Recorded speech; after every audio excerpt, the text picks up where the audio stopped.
60টা জিনিস মানুষ মরে যাওয়ার পরে তার কবরে পৌঁছতে থাকে।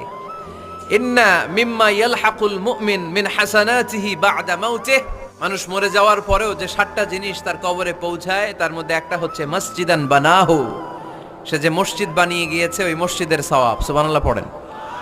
আপনি টাকা দিয়ে মসজিদ বানিয়ে দিলেন, ওই মসজিদে মুসল্লিরা নামাজ পড়ে, রোজাদাররা এসে ওখানে ইফতার খায়, তাহাজ্জুদ আদায়কারীরা তাহাজ্জুদ পড়ে, তাদের সওয়াবের কমতি হবে না, কিন্তু তাদের সওয়াবের একটা পার্সেন্টেজ সওয়াব যে ব্যক্তি মসজিদ বানালো তার আমল নামে আল্লাহ ঢুকিয়ে দেয়। এজন্য বেশি বেশি মসজিদ বানাতে রাজি আছেন?